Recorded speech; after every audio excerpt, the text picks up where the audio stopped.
నిన్నటి దినం Masapeta 26వ division TDP incharge అయిన శంకర్ గారు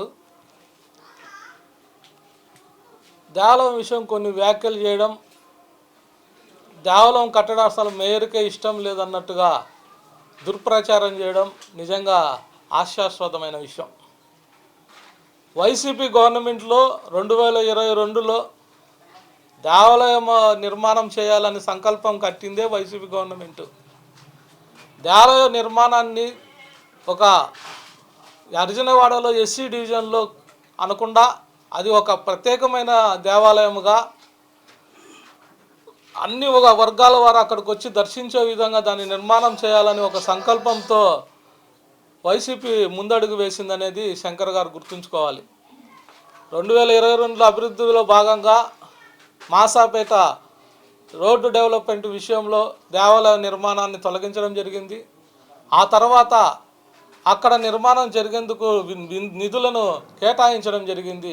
అయితే కట్టడానికి సరైన స్థలము వ్యవధి లేకపోవడం వల్ల, సరైన స్థలం లేకపోవడం వల్ల అదంతా 53 సెంట్లు దేవస్థాన స్థలము ఆక్రమదారులు ఆక్రమించుకోవడం వల్ల ఎప్పుడైతే ఆక్రమదారులను తొలగిస్తామో అప్పుడు దేవాలయం ఒక సుందరీకరణగా నిర్మించుకోవచ్చు అనే సంకల్పంతో మొట్టమొదటి అడుగు వేసిందే గౌరవనీయులైన సురేష్ బాబు గారు, ఈ నగర మేయర్ గారు వేసి అక్కడ ఆక్రమణదారులను తొలగించి దేవాలయ నిర్మాణానికి చోటును ఏర్పరిచిన ఘనత ఆయనకే దక్కుతుంది. ఈరోజు మీరు మాట్లాడుతున్నారు ఆయన మీద బురద జల్లే కార్యక్రమం. 500 రూపాయలు దేవునికి సందా వేస్తే అది తీసుకొని 100 రూపాయలు వేసినట్టుగా వ్యాఖ్యలు చేస్తున్నారు. ఇది నిజంగా నవ్వగలిగిన విషయం. ఏ సంవత్సరం మాసాపేటలో శ్రీరామనవమి జరిగితే వైసీపీ నాయకులు తప్ప ఏ రోజు టీడీపీ నాయకులు ₹1 చందా ఇచ్చిన దాఖలాలు లేవు. మరి మీరు మాట్లాడుతున్నారు. ఏ విషయం అడిగినా మా గౌరవనీయులైన మేయర్ గారు కానీ, అంజద్ బాషా కానీ, రవిరెడ్డి కానీ మా మాసాపేటలో ఇలా గ్రాండ్గా శ్రీరామనవమి ఉత్సవాలు జరుగుతాయన్నగారు సహాయం చేయండి అంటే ఇమీడియట్గా స్పందించి సహకరించి లక్షల రూపాయలు వ్యవధి పెట్టి శ్రీరామనవమిలు చేసిన ఘనత మాకే దిద్దుతుంది. కావాలంటే కమిటీని విచారించండి, పెద్దలను విచారించండి, కులాన్ని విచారించండి, తెలుస్తుంది ఎవరు శ్రీరామనవమి చేసింది ఇన్నేళ్ళగా, మేమా మీరా అనేది తెలుస్తుంది. ఏ పొద్దు చందాలు ఇచ్చిన పాపాను పోలేదు. మీరు ఈరోజు బురదలే కార్యక్రమం చేస్తున్నారు. ఈరోజు నిజంగా మీకు ఛాలెంజ్ చెప్తున్నా, మేము మా వైసీపీ గవర్నమెంట్లో ఆలయ దేవస్థాన స్థలాన్ని కాపాడడానికి మేము సహకరించాం. ఇంకా దేవస్థాన స్థలం వెనక భాగం ఉంది. మీకు దమ్ము ఉంటే, మీకు చిత్తశుద్ధి ఉంటే, దేవుని ఆస్తి పట్ల సంరక్షణ బాధ్యత మీకుంటే ఇమీడియట్లీగా దేవస్థానం వెనక భాగాన్ని మీరు మీ ప్రభుత్వంలో తొలగించి మీరు సత్తాను సాటుకోవాలని చెప్పి ఈ పత్రికాముఖంగా తెలియజేస్తున్నాం. మేము నిధులు ఇస్తే మీరు పార్టీ కార్యక్రమం చేసినట్టుగా మీరు ప్రారంభోత్సవాలు చేసి దేవాలయ నిర్మాణాన్ని తూతూ మంత్రంగా కొనసాగించడం భావ్యం కాదనే ఉద్దేశంతోనే అది కమిటీకి కానీ పెద్ద మనుషులకు కానీ ఆలయ ఎస్టిమేషన్ దాని మీద ముందు నుంచే కొంత అసంతృప్తి ఉండడం వల్ల అది చిన్న దేవస్థానాలు కట్టుతున్నారు. మనం ఏదో గొప్పగా కట్టుకోవాలనుకున్నాం. మన మేయర్ గారు వాళ్ళందరూ చెప్పారు. మరి అలా ఆనాటి కమిషనరు అది ఎస్టిమేషన్ చిన్నదిగా వేసినాడు. అది మాకు అసంతృప్తిగా ఉందని పెద్దలు, మరి గ్రామ పెద్ద మనుషులు, మరి ఆలయ కమిటీ తెలియజేసినప్పుడు నేను మేయర్ గారికి చెప్పినప్పుడు ఆయన స్పందించి ఇమీడియట్గా ఆ కాంట్రాక్టర్ని మందలించడం జరిగింది. అతనికి బిల్లులు శాంక్షన్ చేయొద్దు, తూటాతూటి నాకు మేయర్కి తెలియకుండా, ఒక కార్పొరేటర్కి తెలియకుండా ఏ విధంగా అతను ప్రారంభోత్సవం చేస్తాడు, చౌకగారు పనులు సాలని ఏదో గోపురాలు కట్టేసేదానికి ఏ విధంగా అతని పనులు ముందు కొనసాగిస్తాడని చెప్పి అతను మందలించడం, డీఈలను ఏలను మందలించడం జరిగిందే తప్ప దేవాలయం కట్టకూడదని ఏమాత్రము కడప మేయర్ గారు అనలేదు. ఊరికే బురదలే కార్యక్రమం హిందూ ధర్మానికి వ్యతిరేకంగా చేస్తున్నాడని. ఆయన కొని హిందువే, హిందువుల పట్ల ప్రేమ కలిగిన వాడు, ఎన్నో పోరాటాలు హిందువుల పక్షాన్ని చేసిన వాడు చరిత్ర ఒకసారి తెలుసుకోండి. అంతేగాని ఊరికే బురదలే కార్యక్రమాలు చేస్తే బాగోదని తెలియస్తున్నాం. అంతేకాదు మరి ఇల్లులన్నీ రోడ్ల మీద పగలగొట్టినారని చెప్పి దుర్ప్రచారం చేస్తున్నారు. ఇల్లులు పగలగొట్టినారు, కనీసము వాళ్ళకి ఆశ్రయం అనేది కల్పించలేదని ఏదో కళ్ళబొల్లి కబుర్లు, మేక వేషాలు వేస్తున్నారు, మేష వేషాలన్నీ. ఆ రోజు ఏమయ్యారు మీరు? ఆ రోజు మీరు ప్రతిపక్ష పార్టీల్లో ఉన్నప్పుడు మేము అభివృద్ధిలో భాగంగా తొలగించడం తప్పే కావచ్చు మాది. మేము మేలు చేయాలన్న ఉద్దేశంలో ఒక మాసాపేట మురుగువాడగా ఉండకూడదు. ఈరోజు మాసాపేటకు వస్తే ఇది మాసాపేట అనే విధంగా రూపుదాల్చిన ఘనత మాకుంది. అయితే మేము చేసింది ఆ రోజు పొరపాటు అయ్యుండొచ్చు అని మీ ఉద్దేశంలో అది పొరపాటుగా ఉండొచ్చేమో. ఆ రోజు మీరు ఎందుకు అడ్డుకోలేకపోయారు ప్రతిపక్ష నేతగా? శంకర్ గారికి చెప్తున్నా, ఆ రోజు మీరు ప్రతిపక్ష నేతగా ఎందుకు మరి కార్మికుల ఇల్లులు కొడతా అంటే మీరు ఎందుకు బయటికి రాలేదు? ఎందుకు అడ్డుకోలేకపోయారు? ఆ రోజు ముసుగు దాన్ని పడుకున్నారా? ఈరోజు వచ్చి కళ్ళబొల్లి కబులు కార్మికుల పైన ఏదో ప్రేమ ఉన్నట్లుగా ఆ ఇల్లులు పగలగొట్టిన వారు ఏదో మమకారం ఉన్నట్టుగా వ్యవహరిస్తూ మాట్లాడము హాస్యాస్పదంగా ఉంది. ఆ రోజు నువ్వు కార్మిక నేతగా గతంలో నువ్వు పనిచేశావు.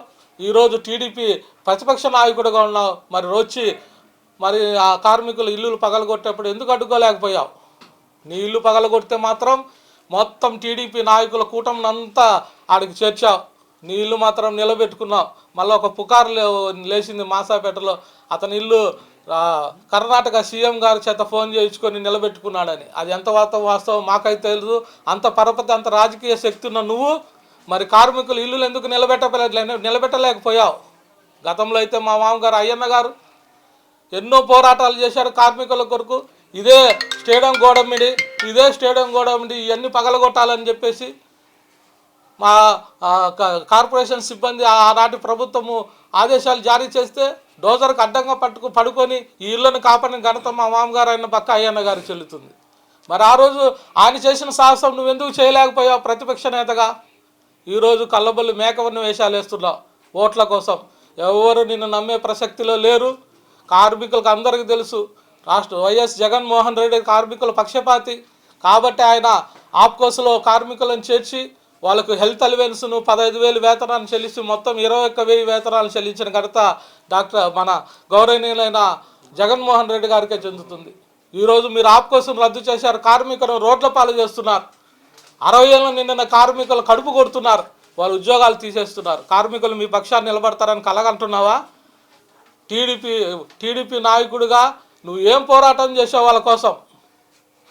వేకమైన వేషాలు వేస్తూ ఓట్ల కోసం రాజకీయాలు చేస్తే ప్రజలు ఊరికే ఉండరు.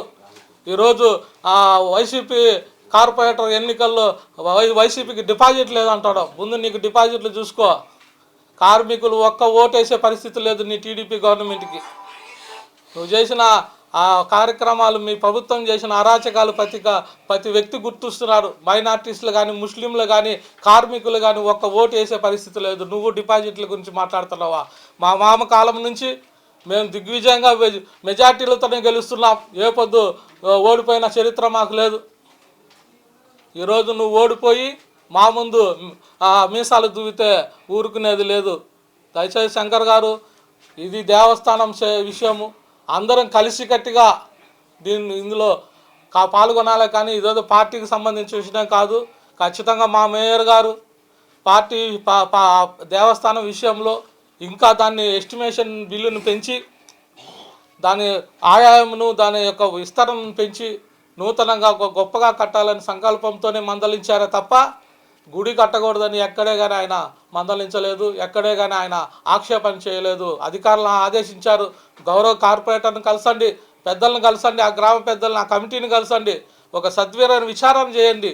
అది వాళ్ళకు అనుగుణంగా కట్టించాలని మనం మాట ఇచ్చాము కాబట్టి వాళ్ళకు అనుగుణంగా వాళ్ళకి ఏదైతే ఇష్టం ఉందో ఆ విధంగా దేవాలయ నిర్మాణాన్ని కొనసాగించాలని ఆయన ఆగ్రహం వ్యక్తం చేసి మాకు వైసీపీకి ఆడ పేరు వస్తుందని అప్పటికప్పుడు టెంకాయలు కొట్టి మీరు ఓపెనింగ్లు చేసేసి తూతూ మంతరంగా పనులు చేసి వెళ్ళిపోయేదానికి సంసిద్ధమైన కాంట్రాక్టర్ని మందలించడం తప్ప దేవస్థానం చరిత్ర తరతరాలు చెప్పుకునేది కాబట్టి ఆయన ఆ పనులు ఆపి దాన్ని విస్తీర్ణత పెంచి గొప్పగా కట్టాలని సంకల్పంతో మందలించాడే కానీ దేవాలయం కట్టొద్దని మా మేయర్ గారు ఎన్నడూ చెప్పలేదు.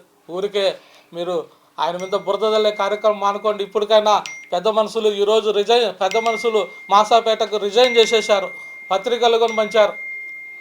మీరు చేసే వాళ్ళ ఊరికే పెద్ద మనుషులకు కనీస గౌరవం కొని ఇవ్వకుండా, వాళ్ళ చేత టెంకాయ కొని కొట్టియకుండా వాళ్ళని అవహేళన చేస్తే మా పెద్ద మనసుకు విలువ లేదని చెప్పి మాసాపేట అంతా పత్రికలు కలిసి పెద్ద మనుషులు కొని దిగిపోవడం జరిగింది. మీరు కులాన్ని అంతటిని పెద్ద మనుషుల్ని కమిటీని అన్ని రాజకీయ పార్టీలను కలుపుకొని ముందుకు కొనసాగితే బాగుంటుంది. కానీ ఇదేదో పార్టీ కార్యాలయం ఇంకొకటో అన్నట్టుగా దేవుని కార్యాన్ని జరిగిస్తే మాత్రము ఊరుకుండే లేదు.